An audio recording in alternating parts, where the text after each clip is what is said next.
দেশ সন্ধ্যা স্বাগত জানাচ্ছি আমি ফখরুল ইসলাম। বিক্ষোভ সংঘর্ষে ছাত্রদের ডাকা অসহযোগ আন্দোলনে সারা দেশে বহু হতাহত, সংঘর্ষে উত্তাল দেশ। 3 দিনের সাধারণ ছুটি ঘোষণা, সুপ্রিম কোর্ট সহ বন্ধ ঘোষণা সব আদালত।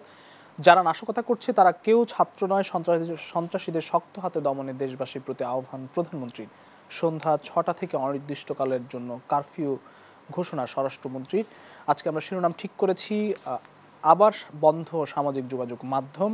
এই শিরোনাম কথা বলবো এবং স্টুডিওতে সরাসরি দুজন অতিথি আছেন আমার সঙ্গে।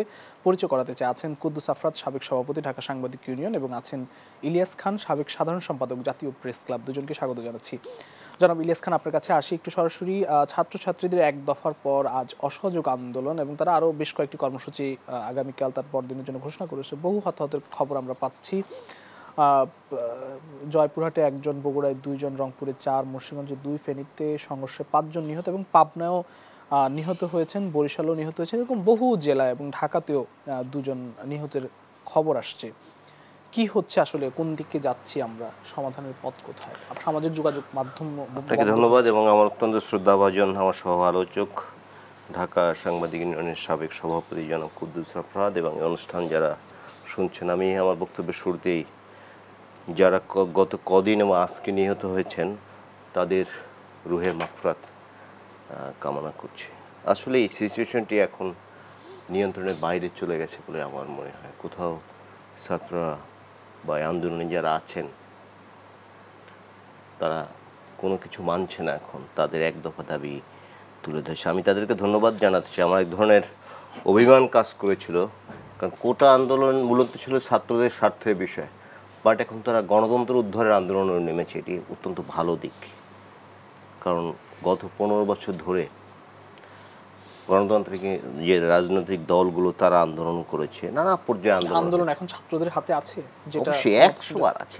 এগুলো বলার জন্য বলা। একটু আগে এটা 100, এই আপনি চেহারা দেখুন, একটু আগে আমরা নিচে ছিলাম, যে যারা গেছে ওখান থেকে দেখলাম যে ছাত্ররা যাচ্ছে এদিকে, ছাত্রের বাইরে একজন। ছাত্ররা নিজেদের দাবি থেকে এখন রাজনৈতিক দাবিতে তারা মোড় নিয়েছে, এটি সরকারের পক্ষ থেকে বলা হচ্ছে।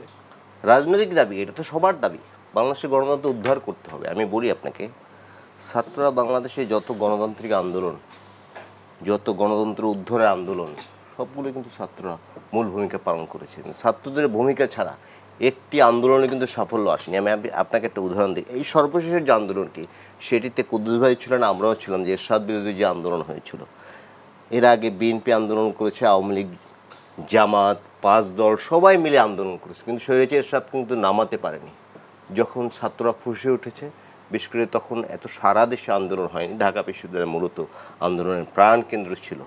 ছাত্ররা যখন ফুঁসে উঠেছে স্বৈরাচারী এরশাদের বিরুদ্ধে, তখন কিন্তু এরশাদ সাহেব টিকতে পারেনি। তিনিই কিন্তু নানা চেষ্টা করেছেন, কিন্তু শেষ রক্ষা কিন্তু একটা মিলনকে হত্যা করেছে, নুরুল হোসেনকে হত্যা করেছে, জিহাদকে হত্যা করেছে, বহু লোক হত্যা করেছে, কিন্তু শেষ রক্ষা কিন্তু হয়নি।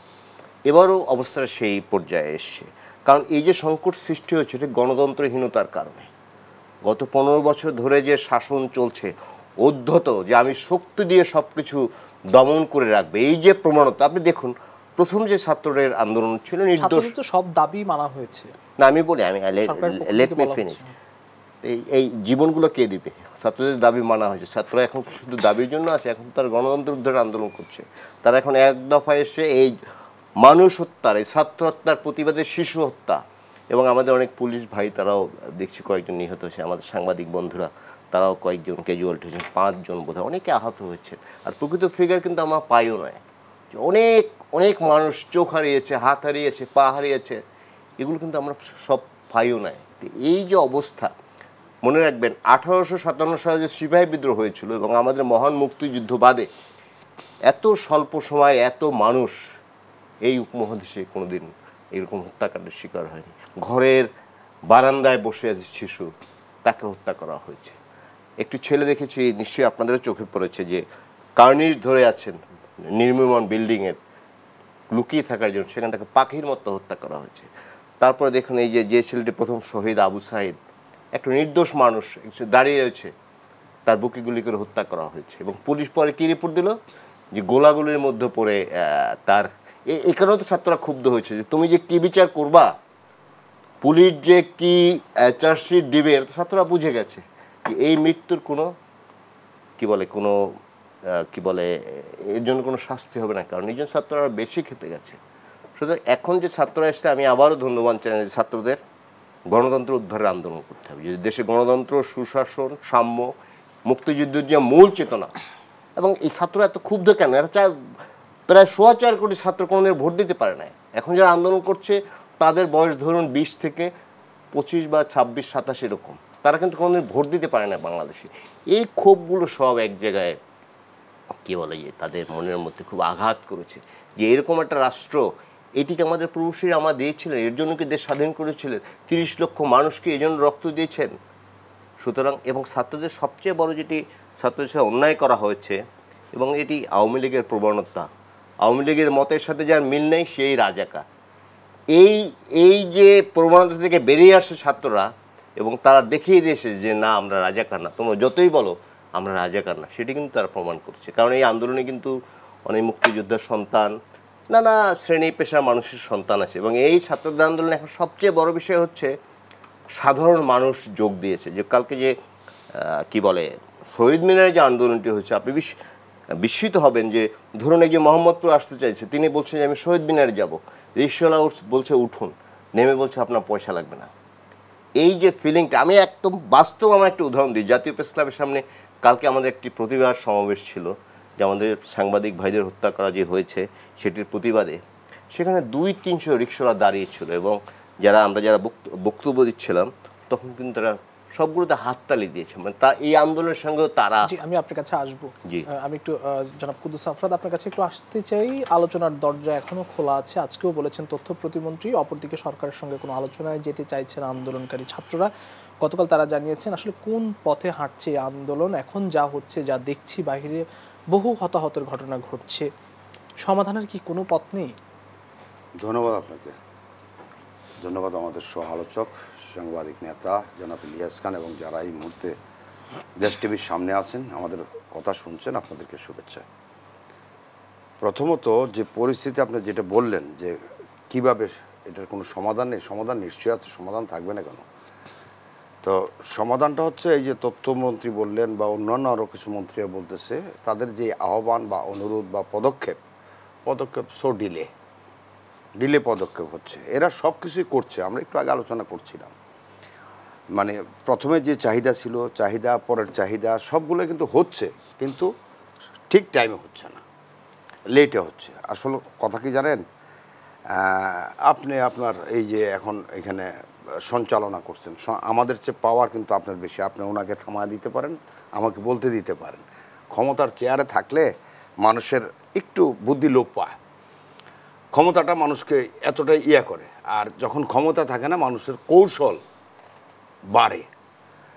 তো যারা অপোজিশনে, তাদের কৌশল এখন তাদের তাদের আইকিউ অনেক কিছু ফাস্ট নিবিড়ভাবে চলে। আর যারা ক্ষমতা, তারা তো মনে করে যে আমি যে কোনো কিছু হাতে চাইলেই পাই, তা আমার এত কিছু ভাবতে হবে কেন? এইটা হচ্ছে একটা গ্যাপ। এই যে কথাগুলো বললো, এখন কি আর সেই জায়গায় আছে? এখন পদক্ষেপটা হতে পারে যে কিভাবে এই জিনিসটা, এবং এইটার জন্য যেটা দরকার, রাজনীতিবিদদের একটা আমন্ত্রণ দরকার। প্রধানমন্ত্রী রাজনীতিবিদদের সাথে বসতে পারেন। আমি বলতেছি অল ওভার সব, যেটা অনেকদিন ধরে কাদের সিদ্দিকী বলছিলেন যে সর্বদলীয় একটা রাজনৈতিক ডাক দেন, কারণ একটা তো ওয়ে বেরোবে। ইলিয়াস খান কিছুক্ষণ আগে বলছেন যে আন্দোলন করলে একটা ট্যাগ দেওয়া হতো জামাত। আসলে দুর্ভাগ্যজনক এটা হতো, যেই একটু বাইরে কথা বলতো বলে যে জামাত হয়ে গেছে। আর যারা বলতো এরা কিন্তু সব আওয়ামী লীগের হাইব্রিড। এর একটা আমরা চিনি, জানি, একটাও না। এইগুলো হচ্ছে আওয়ামী লীগকে শেষ করছে, আওয়ামী লীগকে শেষ করছে। আজকে যদি আপনার ঢাকার অবস্থার কথা বলে, আমি তো সারা দেশের অবস্থা জানি না, হলো পত্রপত্রিকা দেখছি, আপনিও দেখছেন। আওয়ামী লীগ একটা বড় সংগঠন, কতটা একঘরে হয়ে গেছে, তার সাথে কেউ নাই। সে সবাইকে ডিনাই করতে করতে করতে করতে সে নিজে, অর্থাৎ এই যে কিছু সময় আছে, সময়ে সবাইকে সাথে ডাকতে হয়, সময় মতো ডাকতে হয়। 14 দলকে নিয়ে যে বৈঠকগুলো হচ্ছে, কখন হচ্ছে? এই ক্রাইসিসে হচ্ছে। এর আগে এরা 14 দলের দরকার ছিল না। 14 দলের সাথে তাদের সেই লিয়াজুটাকে ছিল, হয়তো ছিল, নানান ওই তার একটা অনুরোধ রক্ষা করছে, এক জায়গায় এটা দরকার, 5টা বিমানের টিকিট দরকার, বিমানের সিট পাচ্ছি না, বিমান মন্ত্রীকে বলছে 14 দলের এক নেতা, ভাই আমার তো সিট ওইটা ব্যবস্থা করে দিচ্ছে। কিন্তু রাজনৈতিক ইয়েটা ছিল না, যে কারণে দূরত্বটা বাড়ছে। 14 দলের বাইরেও আওয়ামী লীগের যারা মিত্র বলে পরিচিত সামাজিক রাজনৈতিকভাবে, তারা কেন দূরে সরে গেল, তারা কেন দূরে, এইটাও কি কেউ চিন্তা করছে? সুতরাং একটা জায়গায় তো খামতি নিশ্চয়ই আছে, সেই খামতিটা উপলব্ধি করবে গভর্নমেন্ট অ্যান্ড রাজনৈতিক দল আওয়ামী লীগ। আওয়ামী লীগের ভিতরে দেখেন, যখন যেদিন বলল যে আমাদের ছাত্রলীগই যথেষ্ট, আওয়ামী লীগের জেনারেল সেক্রেটারি, এই টিভির বিষয়ে অনেকবার বলছি, এইটা কোনো রাজনৈতিক ভাষা না। এক, উনি একজন রাজনীতিবিদ। 2, শিক্ষার্থীদের যে ডিমান্ডগুলো ছিল, এই ডিমান্ড নিয়ে যখন আলোচনার টেবিলে গেল, দুজন মন্ত্রী এবং একজন প্রতিমন্ত্রীকে দায়িত্ব দেওয়া হলো। আওয়ামী লীগের পেটে, এই টেবিলে বসে, আপনাদের টেবিলে আপনিও মনে ছিলেন, বলছি যে আওয়ামী লীগের পেটে প্রচুর ছাত্রনেতা আছে, অভিজ্ঞতা সম্পন্ন ছাত্রনেতা আছেন, আন্দোলন করার বলেন, আন্দোলনে একবারে স্পিডে। সুতরাং তারা যদি একটা রাজনৈতিক নেতাদের হাতে দিত, তাহলে ছেলেদের সাথে আলোচনা করলে তারা তাদের টোন, তাদের কোন দিকে যাচ্ছে, এই জিনিসটা তারা উপলব্ধি করতে পারতো, সেইটা পার্টিকে থ্রো করতে পারতো বা সরকারকে থ্রো করতে পারতো, সরকার সেই অনুযায়ী পদক্ষেপ নিতে পারতো। কিন্তু দেখা গেল সব কিছুই ওই চেয়ার কোট টাইয়ের ভিতর থেকে তারা বেরোতে বেরোলো না। বিষয়টা কি নিয়ন্ত্রণের বাইরে চলে যাচ্ছে এমন মনে হচ্ছে? যেটি আসলে না, আমি এই আপনি যেটা বলছেন, এই ক্ষেত্রে হচ্ছে এখনো নিয়ন্ত্রণের বাইরে না। আমরা তো মৃত্যু চাই না, একটাও ধ্বংস চাই না, কোনো কিছুই চাই না, প্রত্যেকটা মানুষ, এটা শাসক দলের অপোজিশন সবাই, কিন্তু তা হয়ে যাচ্ছে। এখন এই যে 18 থেকে 24 বছর বয়সী, প্রথমে তো আন্দোলন শুরু হলো কোটা সংস্কারের দাবিতে, 2-1টি বিশ্ববিদ্যালয় থেকে আরও কিছু দাবি দেওয়া ছিল তাদের, তারপরে এর সাথে যুক্ত হলো আরও কিছু। এরপরে এটা গত 2 দিন ধরে এটার ছাত্র জনতা, অর্থাৎ রাজনৈতিক দলগুলো এটার ভিতরে আসলো। জনতা যখন বলে, জনতা তো কারা যাচ্ছে? অপোজিশন, আওয়ামী লীগ বিরোধীরাই তো ওইখানে যাচ্ছে, আওয়ামী লীগের পথে বিক্ষুব্ধ মানুষরাই যাচ্ছে। জনতা মিন্স হচ্ছে ওইখানে রাজনৈতিক দল যুক্ত হলো। এই আপনি যেটা বলছেন, এখন এই জনতা যুক্ত হয়ে যাওয়ার পর আন্দোলনের একটা চরিত্র, এর ভিতরে যেটা হলো, যে কোনো মুভমেন্ট, যে কোনো জায়গা, ছাত্র আন্দোলনের শিক্ষার থেকে যারা আজকে ক্ষমতায় বসে আছে, যারা নেতৃত্বে বসে আছে, যে কোনো দলের যারা রাজনীতি করে আসছে, তাদের ছাত্র আন্দোলন সম্পর্কে উনি কিছু কথা বলছেন। তাদের 69 জানা আছে, তাদের 71 জানা আছে, তাদের তাদের 52 জানা আছে, তাদের হচ্ছে ওই কি জানি বললাম, ওই যে এরশাদ বিরোধী 90-এর আন্দোলন জানা আছে। এমনকি 82-83 সালে যখন ওই যে দেলোয়ার, আসিফ, সেলিম, তারপর হচ্ছে দীপালি শাহ, কাঞ্চন, এরা মারা যায়, কি মুভমেন্ট তুঙ্গে, এরশাদ মাত্র সামরিক শাসন জারি করছে তার 8-9 মাসের মাথা। তো জানা আছে 87 সালে একটা বড় ইয়ে হয়ে গেছিল, জানা আছে, জানা নাই তা না। তো ছাত্র আন্দোলনের ঐতিহ্য যদি জানা থাকে, ছাত্র আন্দোলনে যেটা হয়, আন্দোলনে তখন আর নেতৃত্ব বা ইয়াতে চালাতে না।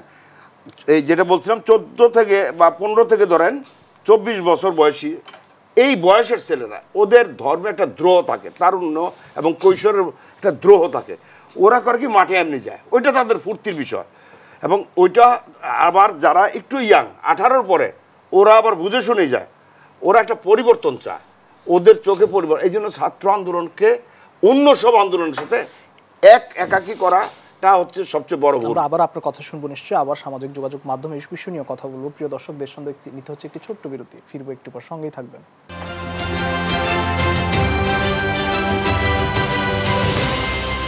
এর সঙ্গে আবারও স্বাগত জানাচ্ছি। আমরা সরাসরি আলোচনায় ফিরতে চাই। জনাব ইলিয়াস খান, আপনার কাছে একটু আসি যে শাহবাগের শ্রমিক জামায়াত, নারীদের শহীদ মিনারের জামায়াত আগামীকালকে যে বৈষম্যবিরোধী ছাত্রদের যে প্রোগ্রাম এবং লং মার্চ পরদিন, অর্থাৎ আগামী পরশুদিন লং মার্চ টু ঢাকা। অপরদিকে সরকার ধৈর্যের শেষ সীমায় পৌঁছেছে, শেষ রক্তবিন্দু দিয়ে প্রতিরোধ করার ঘোষণা দিয়েছেন জাহাঙ্গীর কবির নানক। আমি অনুরোধ করব, এই ধরনের কোথায় যাচ্ছি আসলে সরকারি নেতৃবৃন্দ, মন্ত্রীরা যে বক্তব্য দেন, এই বক্তব্যের কারণেই কিন্তু আজ এই অবস্থার সৃষ্টি হয়েছে। যেমন ধরুন, কালকে বলেছে সব পাড়ায় মহল্লায় আওয়ামী লীগ থাকবে, ছাত্রলীগ থাকবে, এটি বলে কিন্তু ছাত্র আজকে এই জন্য কিন্তু প্রিপারেশন নিয়ে এসছে, কারণ ওরা আসবে আর্মস নিয়ে, এরা লাঠি নিয়ে আসবে। এটি না বললে কিন্তু এটি হতো না।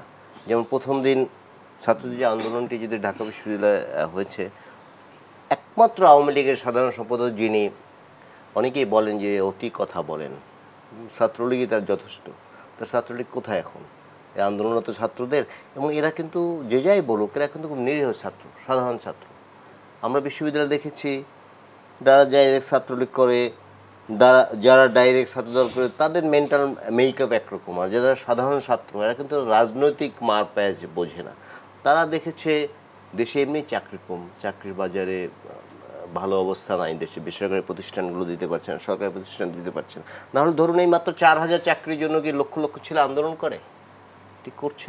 তাদের দাবিটা ছিল অভিন্ন, সবাই চাচ্ছে যে এই আন্দোলনটা হোক। তখন কিন্তু এই আওয়ামী লীগের সাধারণ সম্পাদকের কথায় এই অবস্থার সৃষ্টি হচ্ছে। একটু আগে আমি তথ্যমন্ত্রীর বক্তব্য শুনে আসলাম, তিনি বলতেছেন সব জঙ্গি, একটি জঙ্গিও না এখানে, এবং ছাত্র এবং সাধারণ জনতার বাইরে। ওই বলে না যে বিএনপির নেতাকর্মীরা যদি, বিএনপি কি সাধারণ মানুষের বাইরে? বা জামাত যারা করেন এরা কি সাধারণ মানুষের বাইরে? সুতরাং এইসব ট্রাম কাটার এইসব জিনিস আর চলবে না, বাংলাদেশের মানুষের এগুলো গ্রহণ করবে না। আমি মনে করি এই সমস্যার সমাধান এই ইন্টারনেট, আপনি প্রথম পর্বে প্রশ্নটি করেছিলেন ইন্টারনেট বন্ধ, আমি সরি ওই বিষয়ে একটি লাইনও বলিনি। এটি বলে যে স্মার্ট বাংলাদেশ, এই স্মার্ট বাংলাদেশ ইন্টারনেট বন্ধ, এটি কেমন স্মার্ট বাংলাদেশ এটি বলেন। এবং আমরা কিন্তু এখানে বসে টের পাই না, ইন্টারনেটের সাথে বহু যুবক, বহু মানুষ কিন্তু চাকরি জড়িত আছে। আমি বোধহয় এই স্টুডিওতে বলেছিলাম, একজন আম ব্যবসা করেন, হয়তো 2 লাখ টাকা আম কিনে তিনি এগুলোর মাধ্যমে বিক্রি করেন, সামাজিক যোগাযোগের মাধ্যমে হয়তো 10,000 টাকা লাভ হলো। এরকম তো অনেক লোক আছে, এগুলো কিন্তু সব শেষ হয়ে যাচ্ছে। তবে বাইরের সাথে যোগাযোগ, ধরুন আপনাকে একজন টাকা পাঠাবে, তিনি আগে কনফার্ম হতে চাবে যে আপনি টাকাটা কিভাবে পাবেন, রেমিটেন্স। হ্যাঁ, তো এটি প্রভাব পড়ছে না। আমি আসবো আপনার কাছে, আমি একটু যেতে চাই কুদ্দুস আফরাদ আপনার কাছে। আগামী 3 দিন সাধারণ ছুটি ঘোষণা করা হয়েছে এবং সুপ্রিম কোর্ট সহ সব আদালতও বন্ধ ঘোষণা করা হয়েছে। সাধারণ মানুষের মধ্যে কিন্তু আতঙ্ক বাড়ছে, জনজীবন বিপর্যস্ত হচ্ছে, এবং আসলে শান্তির পথ কি সামনে আছে, কি বলে? আমি আপনাদের এই স্টুডিওতে আসার আগেও শুনে আসছিলাম যে 1-2 দিন হয়তো বন্ধ ঘোষণা এটা করা হবে, 3 দিন করা হয়েছে। 3 দিন করা হয়েছে।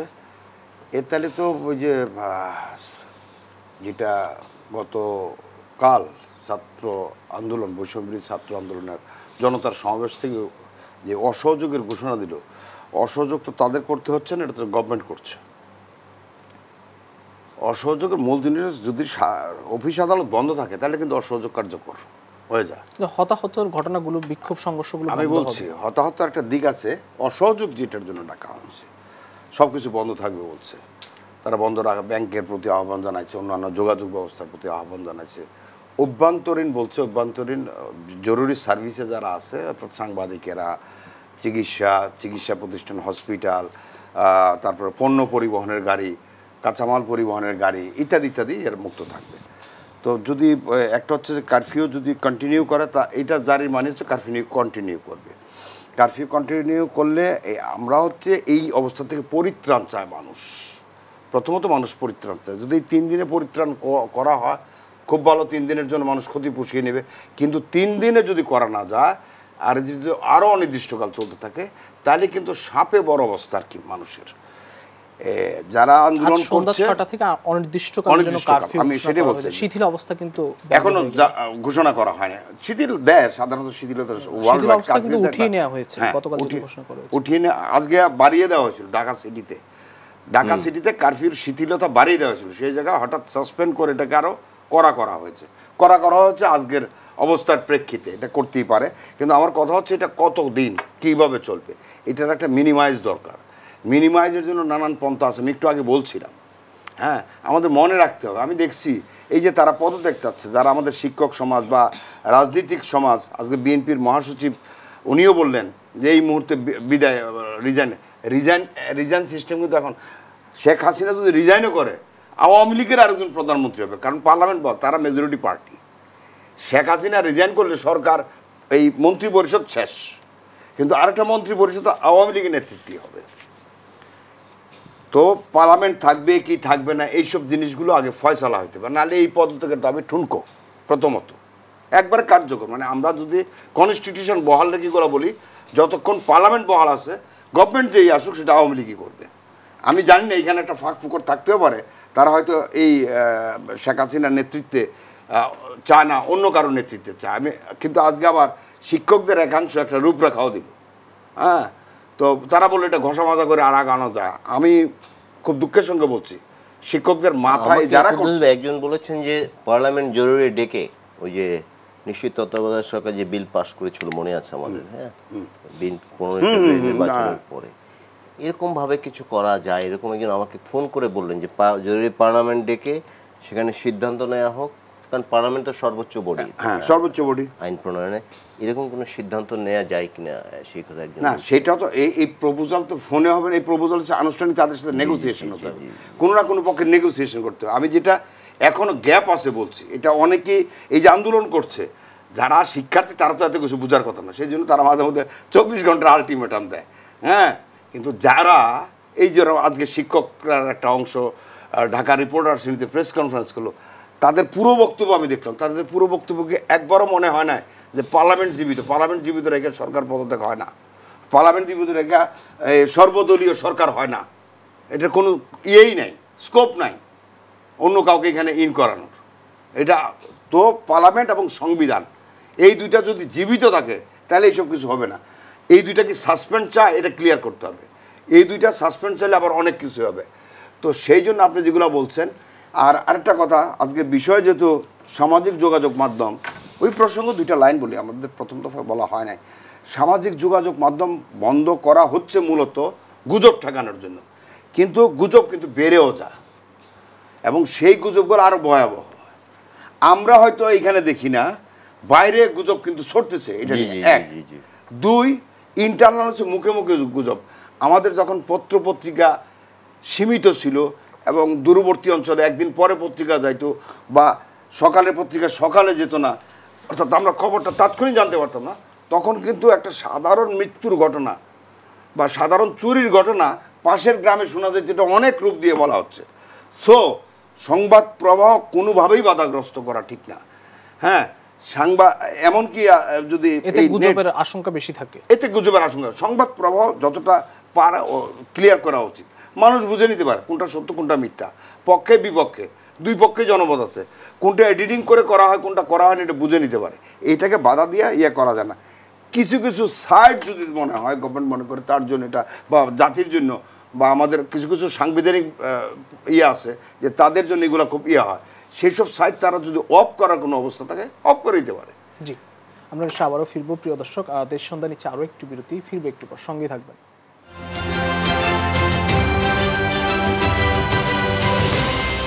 দেশ সন্ধ্যা আবারও স্বাগত জানাচ্ছি। আমরা সরাসরি আলোচনায় ফিরতে চাই। জনাব ইলিয়াস খান, আপনার কাছে একটু আসি যে আন্দোলনকারীরা একদিকে সংঘাতে জড়াচ্ছে এবং চারদিকে যে পরিস্থিতি আপনি নিজেও জানেন, হয়তো দেখেছেন কিনা জানি না, ছবিতে হয়তো দেখেছেন, মানে এই পরিস্থিতি বা সবকিছু মিলে আসলে উত্তরণের উপায় কি, শেষ কথা কি বলবো?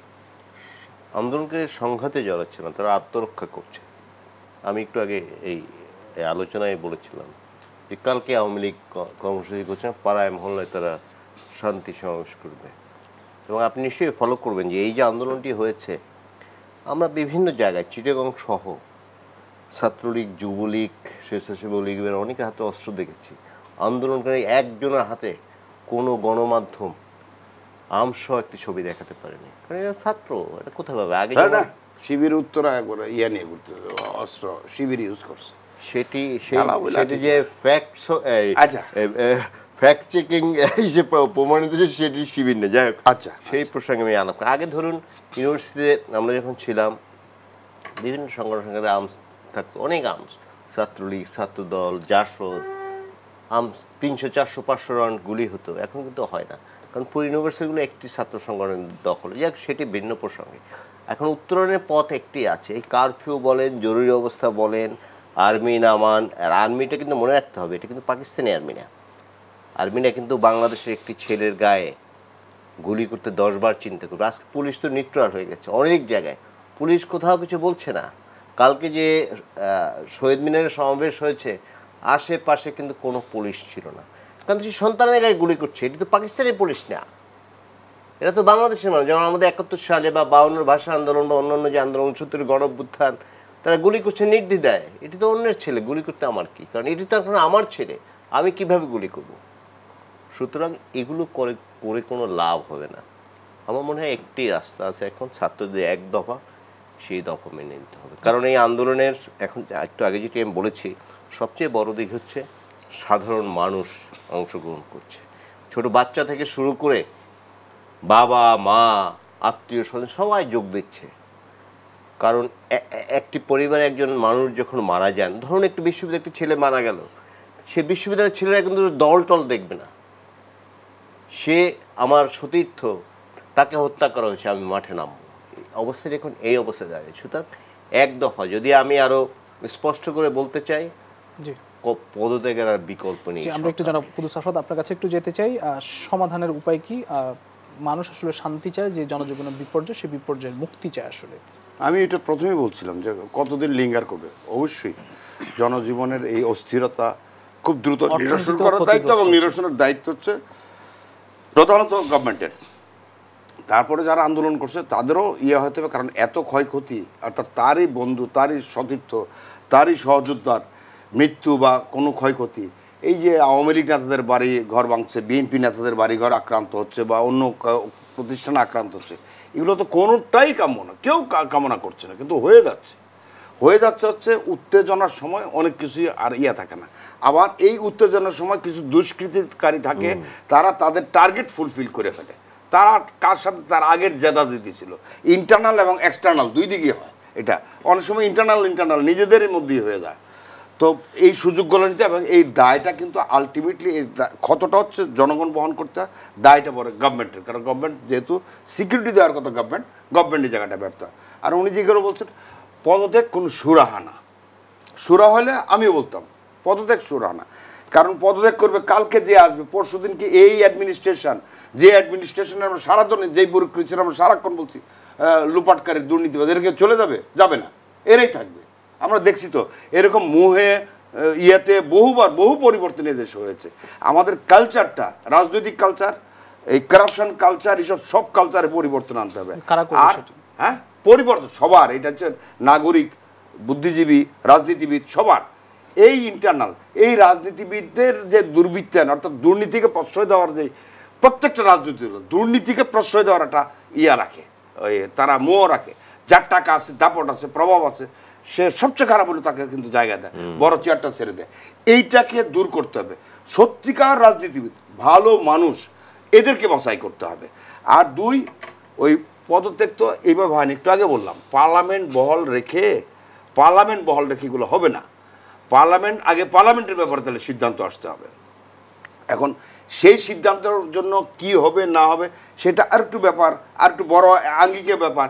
এখন আমার রাজনীতিবিদরা ডাইরেক্ট ইনভলভ হয় নাই, এখন এটা পেশাজীবী ছাত্র শিক্ষার্থী এদের মধ্যে আছে।